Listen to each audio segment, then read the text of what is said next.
début de semaine à toutes et à tous, mesdames et messieurs. Merci de faire confiance au journal de la ville et tout de suite les sommaires. 21e session ordinaire du sommet des chefs d'État de la CAC ouvert ce lundi à Kinshasa. Le chef de l'État, Félix Antoine Tshisekedi Tshilombo, déplore la montée des tensions entre son pays, la République démocratique du Congo et le Rwanda et souhaite que la situation revienne à la normale avec la bonne volonté et la détermination de tous. Plusieurs chefs d'État ont répondu présents à ces sommets tenus à la cité de Loya. Plusieurs bureaux de la MONUSCO à Goma, dans le Nord Kivu, visités par les manifestants en colère ce lundi qui revendiquaient le départ de cette mission onusienne en RDC.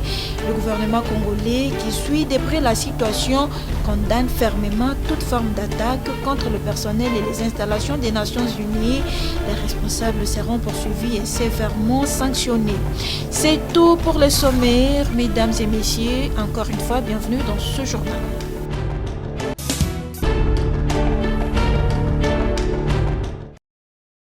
Lancement ce lundi 25 juillet 2022 à Kinshasa de la campagne de dépistage en masse dans les milieux universitaires. Le GO a été lancé à l'IFASIC, Temple de l'information et de la communication, par le secrétariat technique du comité multisectoriel de riposte contre la COVID-19, représenté par la commission communication des risques et engagement communautaire CREC et la PCI, en présence des étudiants, des professeurs et directeur de l'IFASIC, le professeur Kambaï Boatia, qui s'est dit satisfait de voir cette campagne de dépistage être lancée à l'IFASIC à ces jours. Vous êtes des communicateurs, pas les moindres, et vous faites un bon travail. En communiant, vous voyez, vous nous rendez ensemble. Nous communions aux mêmes idéaux, c'est-à-dire à bas le Covid. L'université étant un milieu à haut risque, il était important de dépister afin d'éviter la contamination en masse, rassure le professeur Steve Aouka. Que les milieux universitaires constituent un milieu à haut risque pour la transmission. Et pendant cette période d'accalmie, il est important de pouvoir prévenir cette transmission de manière à éviter les vagues. Et c'est comme ça que, ici, à l'IFASIC, qui est considéré comme le temple de l'information et de la communication, nous avons lancé le dépistage de la COVID-19 en milieu universitaire. Ce dépistage lancé va permettre à détecter les personnes touchées par la COVID-19. L'université avait subi un lourd tribut avec plus de 70 professeurs et chefs de travaux décédés, y compris aussi quelques étudiants. Donc c'est important de prévenir. Et ce dépistage va nous permettre de détecter les personnes infectées, de les soigner ou les isoler, mais et de manière à pouvoir contrôler la pandémie dans notre pays. Elle est totalement gratuite, comme le sont d'ailleurs la majorité de nos activités que nous offrons à la communauté.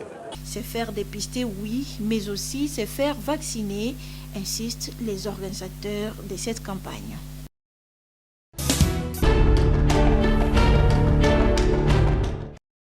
Ne pouvons rester indifférents face à ce que beaucoup qualifient de diatribes et propos outrageants à l'endroit du chef de l'État. Le coordonnateur général de la société civile de la RDC, Christopher Ngoyi Mutamba, déplore le développement d'un front visant à affaiblir le pays sous la bénédiction d'une main noire au moment où ce dernier est menacé dans sa partie est.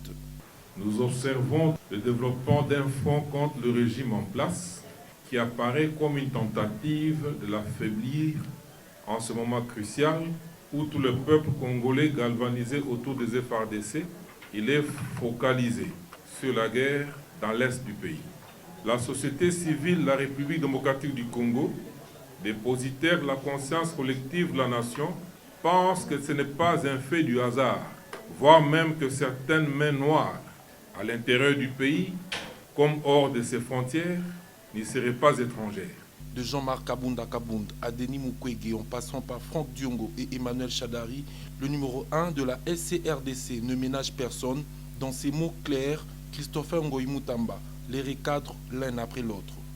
Partant de la récente défection de M. Jean-Marc Kabound à Kabound, qui présente une ambivalence matérielle frisant la pathologie mentale.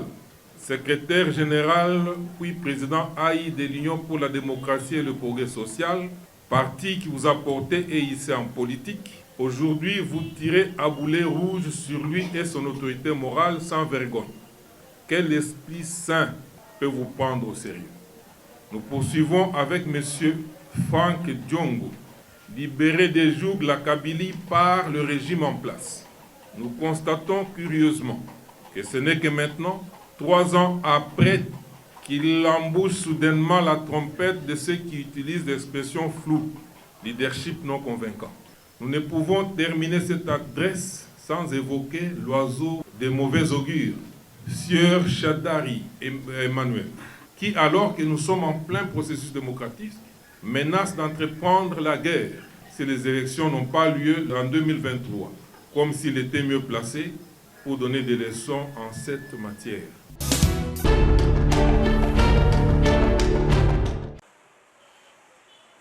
Ils ont réagi très farouchement contre les propos qu'ils ont qualifiés des mensongers de l'ancien président AI de l'UDPS, Jean-Marc Kabound, qui avait traité le régime en place d'incompétents et des jouisseurs. La SBL Banakin, à travers son président, Godard Motemona, était devant la presse et plusieurs membres de cette association de Kinois ce lundi 25 juillet dans la salle La Conforta. Nous, Banakin, excédés par l'avalanche des propos injurieux, indigestes, dénués de tout fondement objectif, proférés en date du 18 juillet 2022 par M. Jean-Marc Kabound à l'endroit de son Excellence M. le Président de la République, chef de l'État, de souche et de surpoids quinois, considérons que ces déclarations constitue à tous égards un outrage à l'institution président de la République. 2. Une trahison et une atteinte à la sûreté de l'État. Un déni des réalisations du président de la République et de son gouvernement. Une usurpation de l'héritage idéologique du feu Étienne Tshisekedi Lumumba, d'heureuse mémoire. Outrage au président de la République, chef de l'État. À ce sujet, Banakin se sent interpellé par ces invectives à plus d'un titre, à savoir, d'une part, comme citoyen congolais, et d'autre part, comme quinois. Il ressort de ces propos et l'impétrant de façon réductrice limite la dimension du président de la République à un simple membre de l'UDPS et se refuse d'appréhender la stature institutionnelle du président de la République, son Excellence Antoine Félix Tshisekedi Tshilombo. Le numéro 1 du Banakin, le vice-ministre de Mines, Godard Motemona, a profité de cette occasion et énuméré plusieurs réalisations du président de la République, Félix-Antoine Tshisekedi. De la récupération par les gouvernements des actifs pétroliers, de la réhabilitation de la SNCC, de la réhabilitation des routes dans les grands Katanga, précisément les tronçons compris dans les territoires de Lukangaba, Mokambo, Sakanya et Kasumbalesa, de la construction et réhabilitation des routes dans la ville-province de Kinshasa, de la performance spectaculaire et inédite des régies financières dans la mobilisation des recettes avec plus de 2 milliards de dollars pour le seul mois d'avril 2022.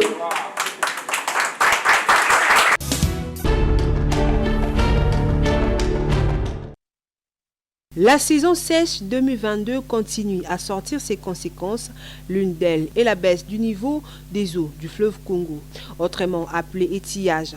Ces phénomènes se constatent aussi au niveau des captages des eaux du fleuve à hauteur du captage qui amène l'eau jusqu'au barrage d'Inga grâce aux 2 canaux d'Amené. Face à cette situation, la direction générale de la SNEL rassure l'opinion publique sur sa capacité à assurer sa production au niveau de la centrale d'Inga, cela malgré la baisse drastique du niveau des eaux, comme l'explique le chef de division Désiré Baleka.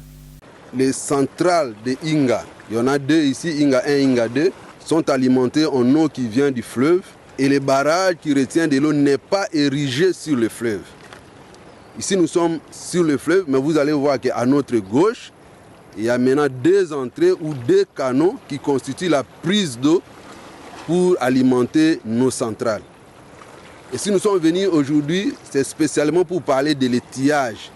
L'étiage qui n'est pas une invention SNEL. L'étiage, c'est un mot français.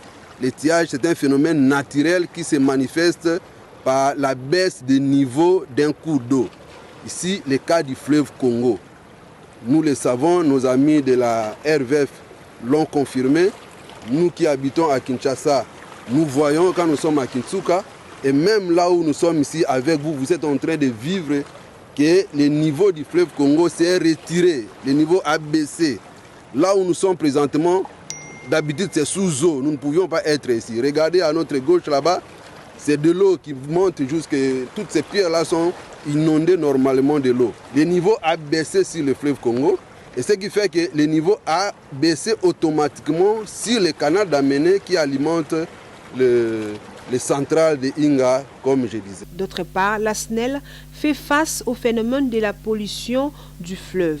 Au niveau de deux canaux d'Amené, la SNEL est obligée de gérer les sables, les bois, les plastiques et les autres déchets qui traînent le fleuve Congo. C'est ici pour nous l'occasion d'appeler au civisme des uns et des autres au niveau individuel, mais aussi au niveau des autorités du pays. Parce que s'il y a une bonne gestion de l'urbanisation en amont, ça va nous éviter à ce que nous ayons des quantités importantes de sédiments qui arrivent ici à Inga. Donc, en amont, on doit avoir une bonne politique de gestion des ressources naturelles. Entre autres, éviter des érosions, parce que ces érosions, ces sédiments qui sont drainés par les différentes rivières arrivent ici. Mais aussi, les sachets qui nous arrivent ici, les sachets qui nous arrivent ici, créent des pertes de charge et réduisent à un certain moment même la puissance dans nos machines. La direction générale de la SNEL sous la houlette de Jean Bosco Kayombo entend matérialiser les recommandations du chef de l'État dans les secteurs de l'électricité.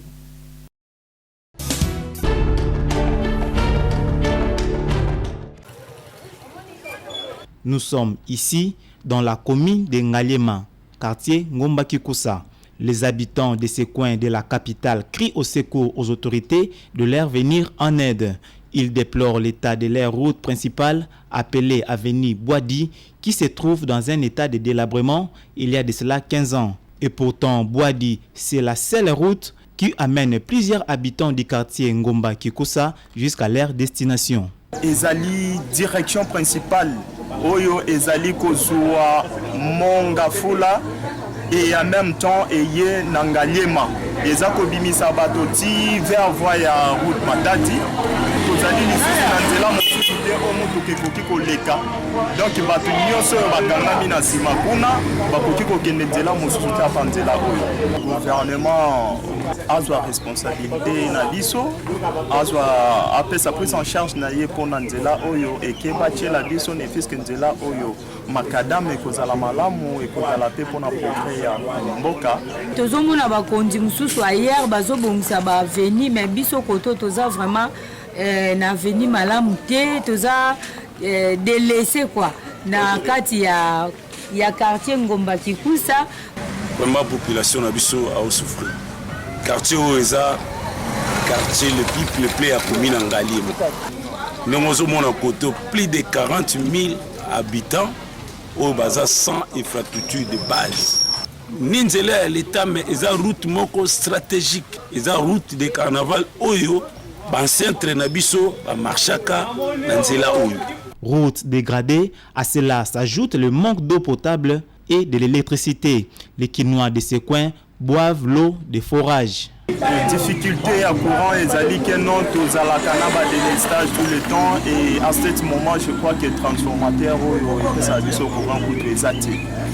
Donc les baby depuis là mais baza occupé pour pour na oya besoin c'est la mission transformateur en athée et makambo ya mai pour le baté tout les na biso de ça la caté donc tout ça pour se survivre quand on a pas forage en tout cas pour enrichir des sokoto vraiment en tout cas toko lobela moté mai ezalaka lisusu te tokoma ovivre lokwa toza na mboka mai kutu le régie des eaux azalaka lisusu aexista lisusu te tokoma ovivre ndeti na baforage kozomba mai pasi yango wana tozobeta sete na bakonzi ya mboka barevoir kaka na biso ya quartier Ngomba Kikusa. Les seuls soucis des habitants du quartier Ngomba Kikusa, c'est de voir les autorités passer voir leur situation afin de trouver solution.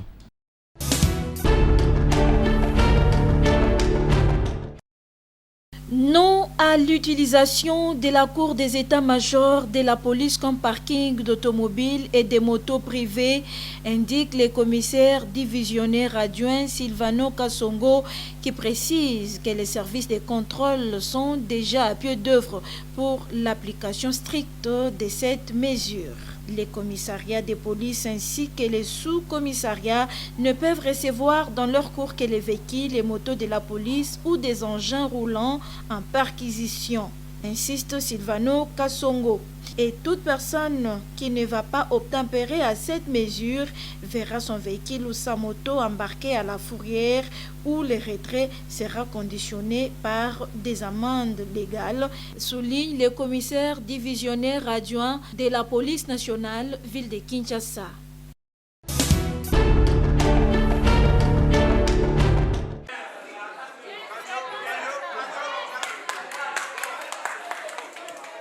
Passation des ceintures au taekwondo club Mukumbusu TCM en sigle le dimanche 24 juillet 2022 dans la grande salle de la paroisse Résurrection de Lemba Salongo. Au total, 45 athlètes, hommes et femmes, sont passés des ceintures blanches aux ceintures bleues devant les invités, les parents et les anciens maîtres de taekwondo, d'où le premier maître fondateur des TCM qui a exhorté les athlètes ainsi que les parents présents à cette cérémonie. Non, je n'ai pas beaucoup d'abord à dire, mais juste seulement pour remercier mes successeurs, donc les entraîneurs qui sont là, qui commencent toujours à répondre aux normes de notre club. Depuis, les autres sont partis, il y a des gens qui sont morts, il y a des gens qui sont en Europe. Mais vraiment, je félicite les entraîneurs qui sont présents, qui continuent à encadrer le taekwondo au nom du Taekwondo Club Mukumbusu, parce que le Taekwondo Club Mukumbusu est une école de formation, c'est parmi le meilleur club du taekwondo ici en RDC. Bon. Tout de suite là, nous venons de suivre un stage technique international qui était dirigé par un expert qui est 3e de l'Afrique, Maître Edi Mayamba, qui est le sortissant de ce club ici, TSM. Il y a Maître Flore aussi. Quand j'entends parler TSM, c'est le Taekwondo Club Mukumbusu. Donc, même si je mourrai aujourd'hui, mais mon nom reste par les actes. Et puis le parent, je remercie les parents qui continuent toujours à nous confier les enfants de pratiquer le taekwondo, parce que le taekwondo c'est un art martial coréen. Je remercie aussi le curé qui nous ont confié ici, cette salle ici. Signalons qu'actuellement le club est encadré par Maître Chris Mukendi. Le brevet.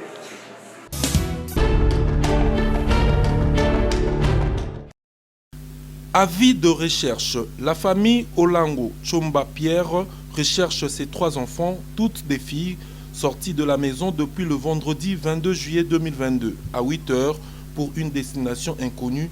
Ces 3 filles étaient accompagnées de leur tante du nom de Kalombo Otema Lubengu, l'enfant le plus âgé d'entre eux à 7 ans, la suivante 5 ans et la dernière 3 ans.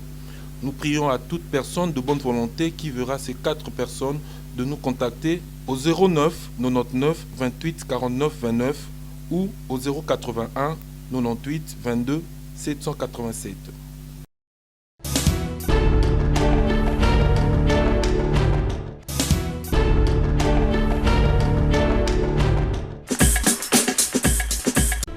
Nous sommes arrivés à la fin de ce journal de la ville. Mesdames et messieurs, merci de l'avoir suivi. Le prochain rendez-vous est fixé pour ce mardi et d'ici là, portez-vous bien.